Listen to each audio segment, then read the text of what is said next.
आने के बाद भले ही गौतम अदानी और उनके अदानी ग्रुप को अरबों डॉलर का नुकसान हो गया हो, लेकिन अदानी ग्रुप पर पैदा हुए इस संकट को एक शख्स ने जरूर अपने लिए मोटी कमाई वाले मौके में तब्दील कर दिया है।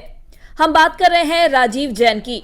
राजीव जैन अमेरिका में GQG पार्टनर्स नाम से फर्म चलाते हैं, जो कि एक एसेट मैनेजमेंट कंपनी है। जैन को एक दिग्गज फंड मैनेजर और इन्वेस्टर के तौर पर माना जाता है। पिछले महीने उन्होंने अदानी ग्रुप पर एक तगड़ा दांव लगाया। मार्च में राजीव जैन के GQG पार्टनर्स ने अदानी ग्रुप की कंपनियों में $2 अरब का इन्वेस्टमेंट किया और मॉनेटरी स्टेक खरीदा। उन्होंने अदानी ग्रुप में ऐसे वक्त पर इतना तगड़ा इन्वेस्टमेंट किया जबकि ग्रुप के शेयर बड़ी गिरावट का शिकार हो रहे थे। हालांकि उनके इन्वेस्टमेंट के बाद इन्वेस्टर्स का भरोसा अदानी ग्रुप पर बहाल होता दिखा और अदानी ग्रुप के शेयरों में तेजी भी देखी गई। दूसरी ओर राजीव जैन को उनके इस खतरनाक दांव पर बढ़िया फायदा होता दिख रहा है। GQG पार्टनर्स के राजीव जैन ने उम्मीद जाहिर की है कि इस इन्वेस्टमेंट पर उन्हें 100% जितना ऊंचा रिटर्न मिल सकता है। यानी राजीव जैन के अदानी ग्रुप में लगाए $2 अरब पर उन्हें $2 अरब का ही प्रॉफिट हो सकता है और उनके इन्वेस्टमेंट की वैल्यू $4 अरब पर पहुंच सकती है। ब्लूमबर्ग को दिए एक इंटरव्यू में उन्होंने कहा कि अगले 5 साल में ये इन्वेस्टमेंट मल्टी बैगर साबित हो सकते हैं।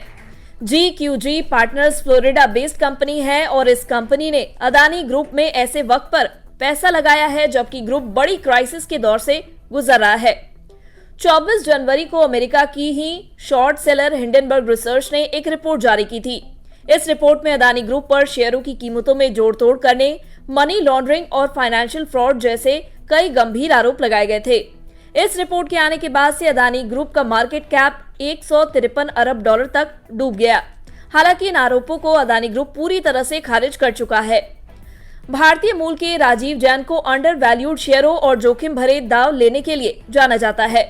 इंटरव्यू में जैन ने कहा कि अदानी ग्रुप की वैल्यू इसकी एसेट्स में छिपी हुई है।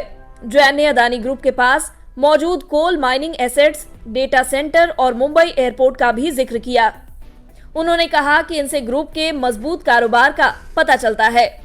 मोदी सरकार भी गौतम अदानी जैसे कारोबारी दिग्गजों की मदद से देश में एक बड़ा इंफ्रास्ट्रक्चर खड़ा करने की कोशिश में है और इस तरह से चीन के मुकाबले भारत को एक मैन्युफैक्चरिंग हब बनाने की भी कोशिश सरकार कर रही है। अदानी ग्रुप मोटे तौर पर इंफ्रास्ट्रक्चर सेक्टर में मौजूद